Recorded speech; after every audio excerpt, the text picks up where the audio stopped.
Hello everybody and welcome to another Cana and Mike's Movie Night, part of Electric City Sentai Denzicaster, another one of our little special presentations, and we're calling an audible this go-round. Now, last episode for Movie Night, you saw that we mentioned the next movie we were going to watch would be The Fantastic Four, specifically the 2005 version of The Fantastic Four. Well, my dear wife has been wanting to see a little movie that came out in February of this year called Pride, Prejudice, and Zombies. And normally I would have the Blu-ray or DVD case here. Obviously I don't this time. That's because we got it from our friendly local Redbox. So the film came out February of this year, a ninja zombie take on Jane Austen's classic novel Pride and Prejudice. Starring Lily James and Sam Riley, among others, including one of our favorite actors, the 11th Doctor, Matt Smith, is in this feature as well. Now, full disclosure, I don't do paranormal movies very often, don't read paranormal novels, I've never seen or read any iteration of Pride and Prejudice, and I don't like zombies. In fact, the only thing I have that's zombie-oriented is zombie dice. I have the dice game from Steve Jackson. That's about it. Anything past that, I'm lost if it belongs to zombies. So, is Pride, Prejudice, and Zombies, the feature film, worthy of the classic Jane Austen novel? Well, I suppose there's only one way to find out. So, with that in mind, Cana and myself are going to go check out the movie Pride, Prejudice, and Zombies, and when we come back, we'll talk about it a little bit. Stick around. More of Cana and Mike's Movie Night coming up on Electric City Sentai Denzicaster. Hello everybody, and welcome back to Cana and Mike's Movie Night here on Electric City Sentai Denzicaster. Before we get too far into talking about Pride, Prejudice, and Zombies, her fault. Just saying. It wasn't that. It was a free movie. This was a free rental at Redbox, folks. My opinion of a feature film is, or anything, a video game, movie, DVD, Blu-ray, is directly tied to the amount of money I have invested in it.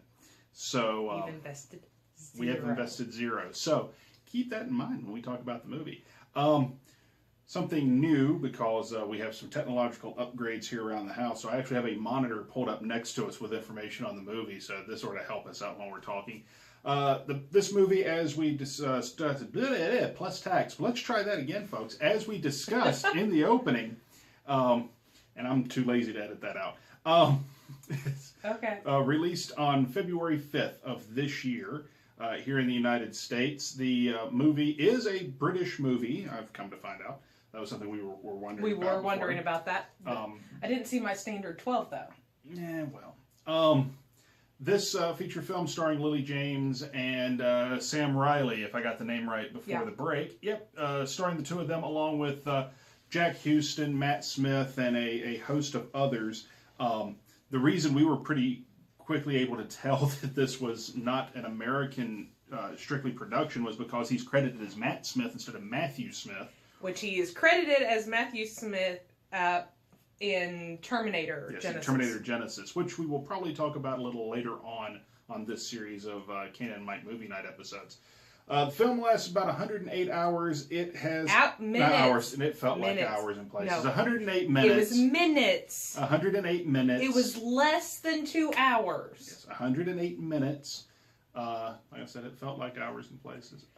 We kept stopping and starting. That was the problem. I think if we had been able to watch it all the way through, it would have been better. So due to unforeseen circumstances, we did actually have to stop the movie about 2 or 3 times and then pick right back up. Had a budget of $28 million and tanked at the box office. At the box office, it made $16 million. Which means they won't be making the sequel, more than likely. Yeah, probably not. As I recall correctly, I think on IMDb right now, it's got a 6 out of 10. It's like 40-something%. It's low 40s on Rotten Tomatoes. So, basically, this is based on a novel, which the novel itself is based on a novel. Pride, Prejudice, and Zombies is based off of the novel of the same name. No, not the full same name. It is based off of Pride and Prejudice. No, actually, it's based on a novel called Pride and Prejudice and The Zombies. movie is based off of it, but the novel itself is... Right. I was getting there, baby. But you said... So we'll try that again. The movie, Pride, Prejudice, and Zombies, is based off of a novel, which is itself based off of another novel. So the movie Pride, Prejudice, and Zombies is based off of the novel Pride and Prejudice and Zombies, which is credited as being written by Jane Austen and Seth Grahame-Smith.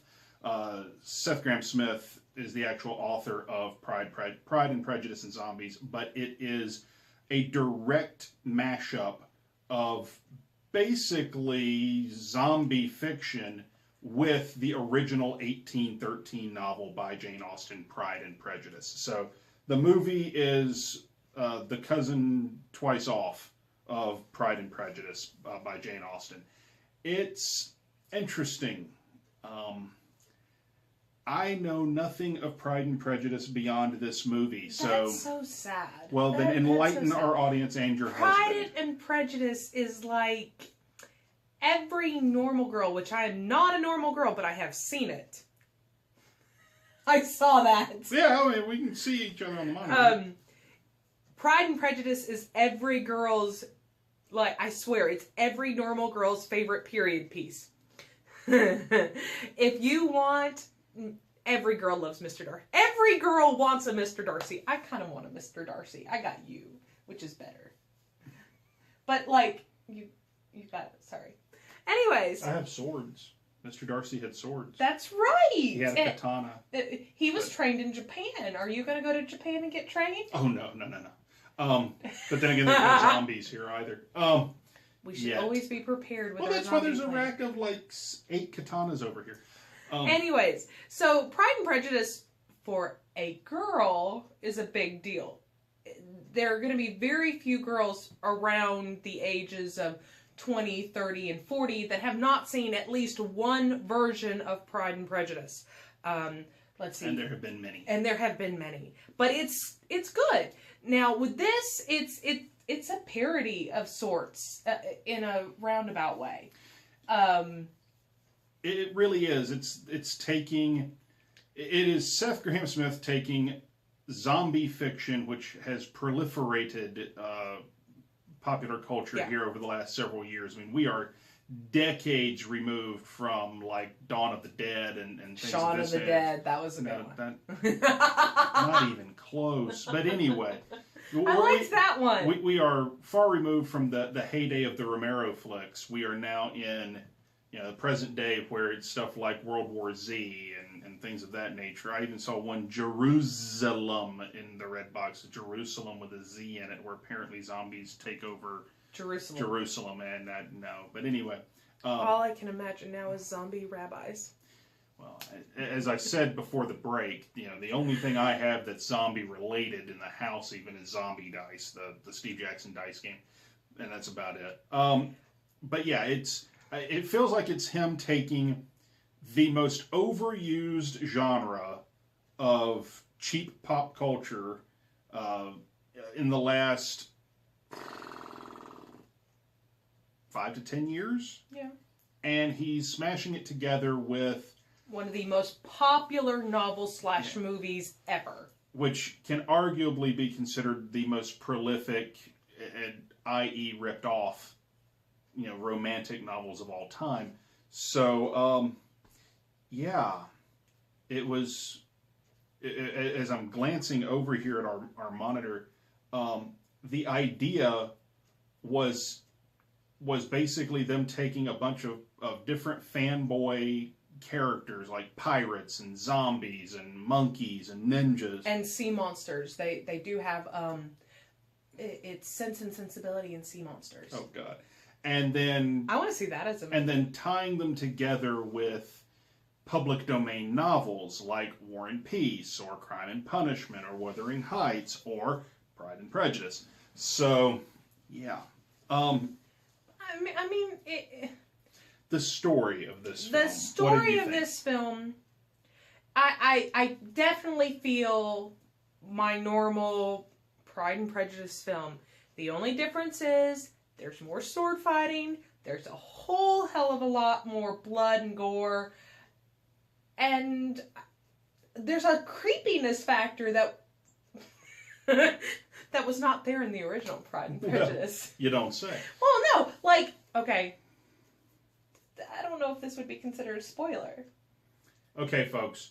Real quick, for those of you out there who have never seen an episode of Denzicaster ever, we do spoil things on this show. So if you don't want to know what happens in Pride, Prejudice, and Zombies, and for the record, that would mean that you're probably like the majority of the people who did not go to theaters and see this movie that lost $10 million on a budget of 26.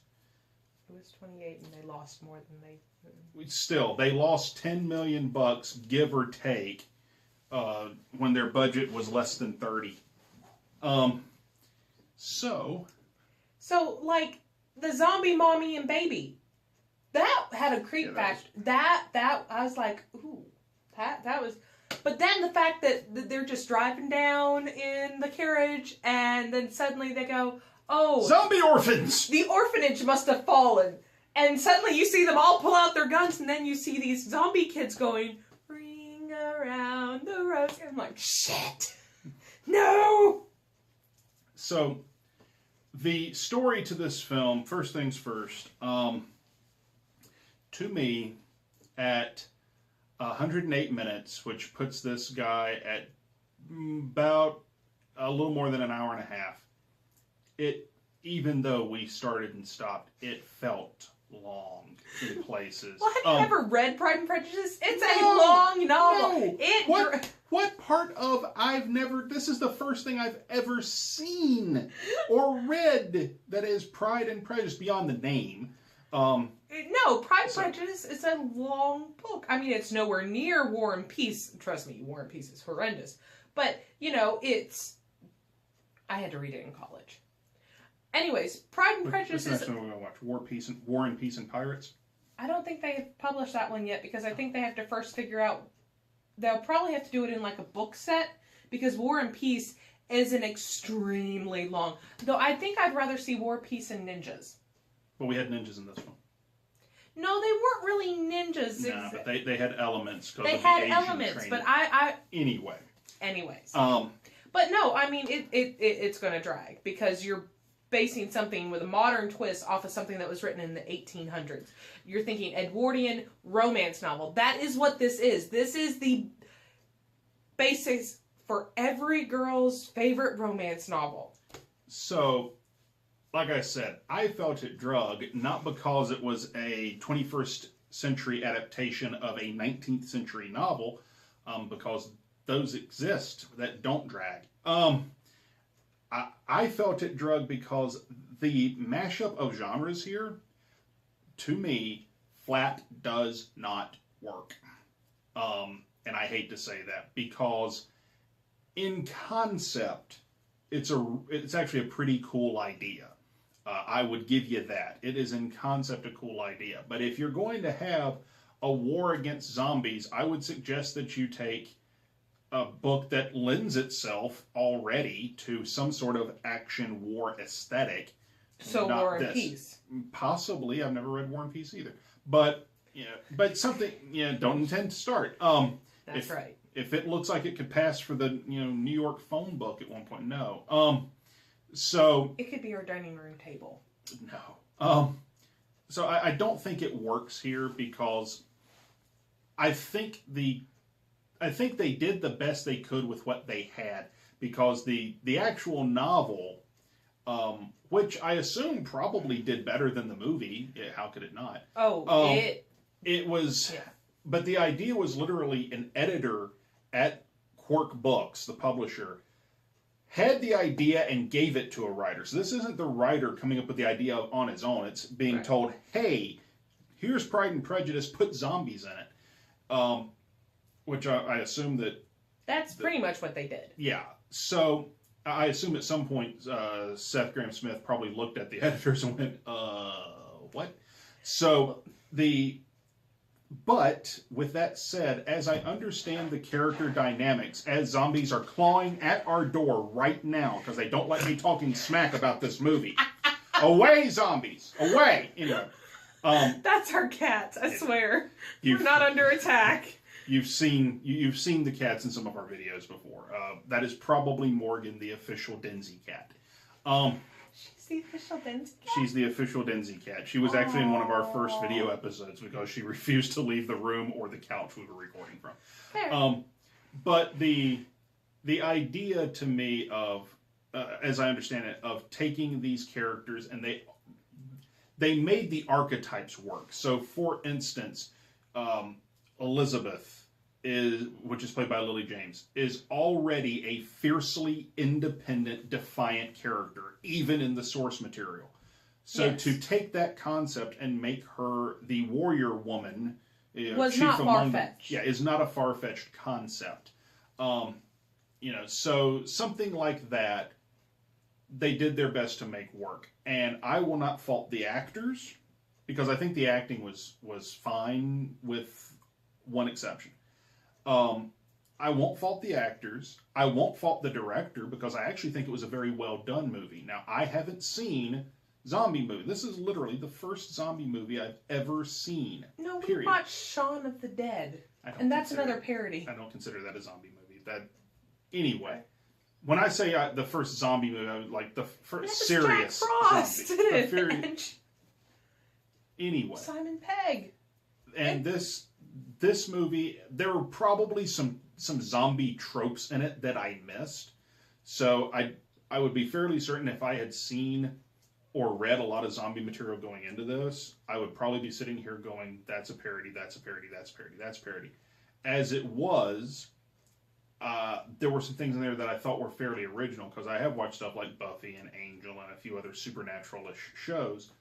I liked Zombie Vision, which I thought was a really interesting choice. So basically, anytime a zombie kills someone, with the exception of one very gruesome scene in a cathedral, every time we see a zombie kill someone, the POV changes to the zombie's eyes, which they apparently have cataracts, and so it goes really cloudy and murky, and you see basically an extreme quick zoom on the victim, and then it cuts to black. Or the hero. Or the hero, or whomever. But then it cuts to black, and that's how we get to the, like I said, zombie vision. And it allows you to give the illusion, the concept of, hey, blood, guts, gore, this ended poorly. To me, I will give it credit for this. That is the classic example of you accomplish more with what you don't show than what you do. That's something that movies, Nicholas Meyer, who's a director I have a great deal of love for, once used the quote, movies are the only form of entertainment that can perpetrate the ultimate evil of doing everything for you. And that's not a direct quote, it's me paraphrasing. But in that, music has no visual. Right. A novel has no voice, unless you're listening to an audiobook. An audio drama, which is where I put an audiobook, you have no setting, and basically a painting is strictly visual with no words. All of these different forms of storytelling leave something deliberately to the viewer's imagination, or the listener's imagination. It leaves something to the audience. Even a play can't do everything. You have to give the suspension of disbelief that the cardboard painted up behind these people is actually St. Michael's Cathedral, or whatever the set is supposed to be. But movies can do everything. You can see it, you can hear it, there's the music and the story and everything. Everything but smell. And so a lot of times there's a temptation in movies to show everything and not let the imagination do its work. So when they do the zombie vision in this, I thought that was actually really brilliant, because what unfolds in your imagination to these poor hapless schmucks that have been attacked by zombies is going to be 10 times worse than whatever they could possibly show on screen. Plus, you dodge the R rating that way. So, well, I think it was. It might have been R rated, but it could have been worse. Yeah, I mean, it was a soft R. Yeah, it dodges a lot of the ratings that it could have, wound up with. It's probably not going to show me there what it's rated, but oh well. No, I'm pretty sure it was rated R. You know, I love the costuming because think of it, it's supposed to be Edwardian, so it's empire waist, long, thin, flowy dresses, and which is not something you would naturally assume would be appropriate for fighting zombies. But it's kind of like right before they go to this, big party, it shows them getting dressed, and so they're, doing the stockings and the garters and the dresses and the bodices. The classic Cinderella get ready for the ball. That's right, only in much smaller dresses. And then they suddenly show them, strapping on their holsters and scabbards and all sorts of stuff. And I was like, what's the point of that? And my husband kindly pointed out, well, you know what they always say when a girl suddenly pulls out a weapon, where in the world were you hiding that thing? Well, now we know. Here's the answer to the question. Know. I appreciated that. The costuming was beautiful. There was Lily James's coat. I want one of those. It was beautiful. Visually, the movie is incredible. For what they managed to stretch out on a $26 million budget. $28 million budget. I'm sorry, my eyes suck and it looks like a 6 from here. On a $28 million budget. Then what does the 6 look like? It looks like a 6. Anyway, the amount that they managed to, these people squeezed a nickel till the buffalo farted. So they got their money's worth out of it, which is about what you expect, frankly, out of a British production. Yes. Because they know how to stretch $1, and they did. So it's a tremendous visual piece. As I said, the acting is brilliant with one exception. I love Matt Smith. I think he's a tremendous actor. He was horrible in this. I did not initially like the 12th Doctor in Doctor Who. We're going to talk about Doctor Who eventually on this show because Cana and I both adore Doctor Who. But I loved him as the Doctor. I think he did a wonderful job there. As the 11th Doctor, he was okay. He was not my favorite. Well, he's not my favorite either, but he does a really good job as the Doctor. He's like a mold. It'll grow on you. And in Terminator Genesis, he was one of the best parts of the movie, frankly. He was a brilliant villain in that. And this, he is playing the Doctor if the Doctor were playing Parson Collins. That's the character's name, right? Parson Collins? Yes, Parson Collins. Yeah, he's playing the 11th Doctor, playing Parson Collins, and it's not pretty. He's horrible in this. I kind of kept hoping he'd get eaten by zombies. Did you get the sense at any point that it was like he was playing two different characters? Yes! Because I got that vibe about halfway through the movie, because when you see him to begin with as Parson Collins, he's just wordy. He's very wordy, but at the dinner table, but he has this snide air to him. He is arrogant. He is pompous, which I assumed was the direction they were going with him. He's a terribly unlikable character. And you're not really supposed to like him. Right. It's a mission accomplished. But then it's as if about halfway into the movie, he begins to play a parody of himself. It was almost, it was horrible. I kept going. He becomes a laughable sycophant. I just kept hoping the zombies would eat him. Yeah. I feel bad. Slightly. I mean, he wasn't. Well, you don't want the zombies to eat Matt Smith. You're wanting zombies to eat. I don't know. I'm thinking I kind of want the zombies to eat Matt Smith because that performance sucked. Baby, in the words of Meatloaf, 2 out of 3 ain't bad. So there's the weak point on the acting side, and again, I find it very hard to criticize the actor alone. I assume he was probably instructed on some level to portray the character that way, but I would be very curious to know which side of this was his acting choices and which side of this was the director informing his choices, because like I said, to me it almost felt like he was playing two different characters, like he switched halfway through the movie. Well, and he really switched when he was around Mr. Darcy more so. Right. Which, I'm like, Now, didn't you say you read an interview I with Matt read an Smith? interview with Matt Smith about this, about how he felt that Parson Collins was in love with Mr. Darcy, that he was actually gay, which is fine, but play it better if you're going to do it. To me, the music in this movie fit the period when it needed to, but it was nothing to write home about. No, it was basic, classic Jane Austen music for any of her movies. Yeah. You know, the one thing I did love was during the dance scene. That was the one time that Matt Smith was actually decent, was when he was doing his little dance. I was like, okay, that's funny. That was the one time. I expected him to start doing this. Yeah, frankly, like because it was. It was bad. He was playing the Doctor. He was playing the Doctor. And I don't mind him playing the Doctor if we're watching Doctor Who. So Scenery and set were awesome. I mean, nothing bad to say about that. You know, even with them tossing, you know, zombie bodies everywhere, you know, it did not take away from the beauty of what's supposed to be Great Britain.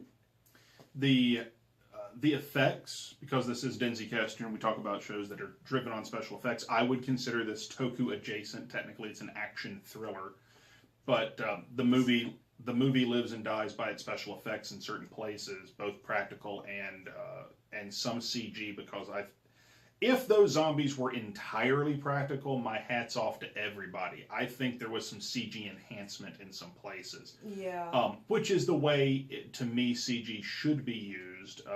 It's kind of an enhancement rather than the entire thing. Right. It's an upgrade to the practical effect. The zombie makeup I thought was good. I will say I liked the concept of intelligent zombies, because that to me seems like a rarity. I've never even heard of such a thing. You know, I've read some books with intelligent zombies. Sure. And I even the concept of the passive zombies, which leads Mr. Darcy to be a dick for a scene, but he's a dick for most of the movie, and gets like gets maybe 15 minutes of redemption, then goes right back to being a dick.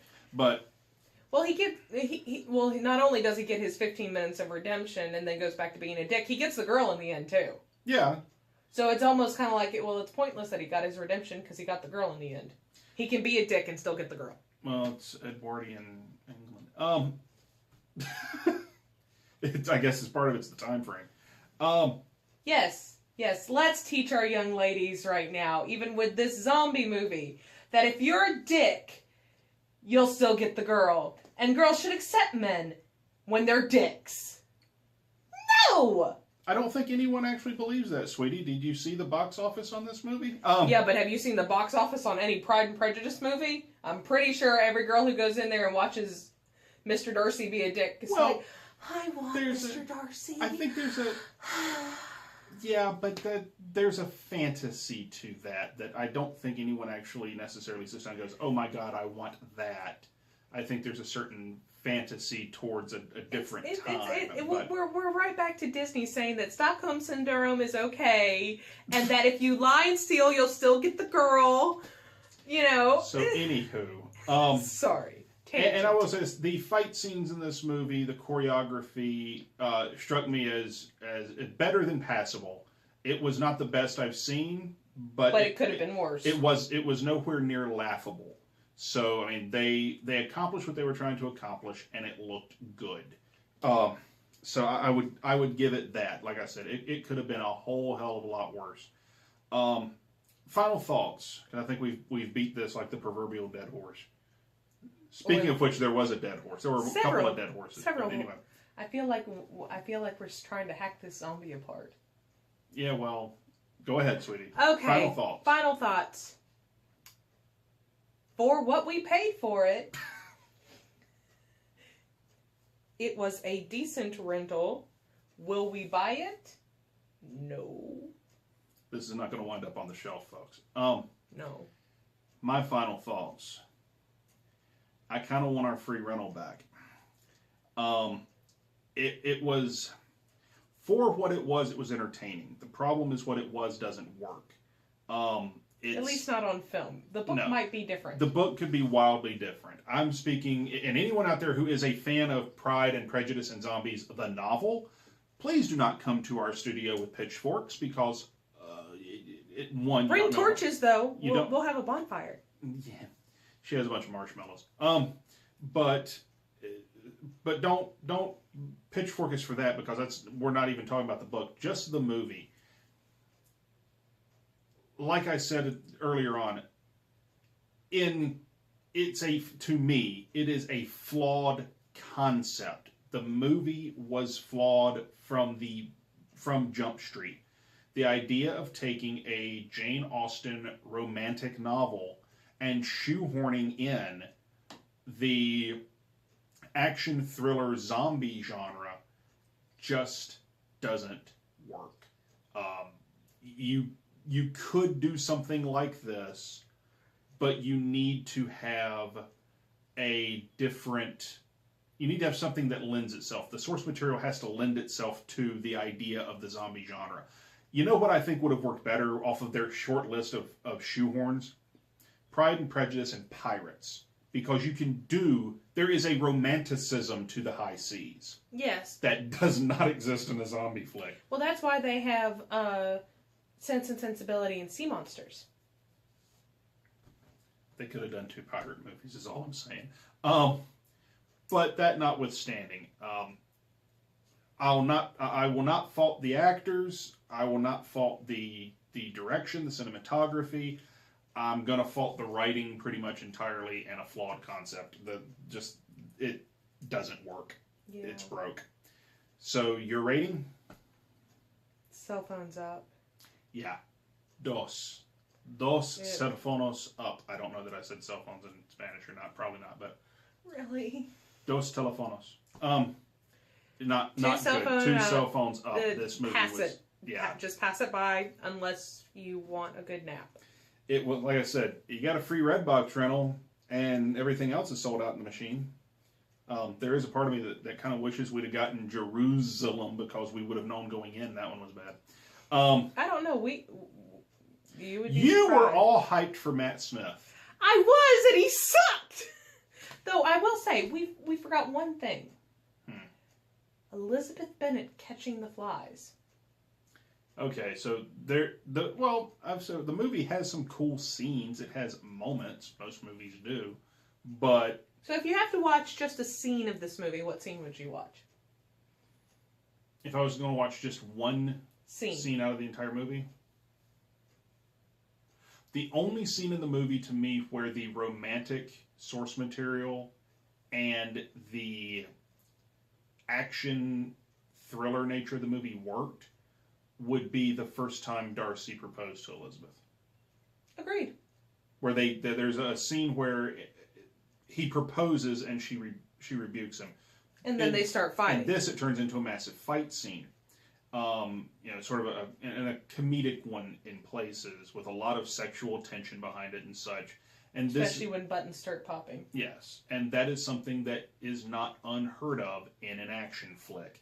So to get that here, it's a place where the mashing of the two genres does work, but those moments are few and extremely far between. So if you can see an edited down version that runs about an hour, might be better. But I think we can make it 45 minutes. Yeah, but this, no, not so much. So, 2 cell phones up. We probably should have watched Fantastic Four like we planned on. We can do that tomorrow. Which we're going to watch next time. Tomorrow for us, next time for you. So, until next time, when we will be checking out the 2005 incarnation of the Fantastic Four, I'm Mike. And I'm Cana. And we'll see you next time on Movie Night from Electric City Sentai Denzicaster.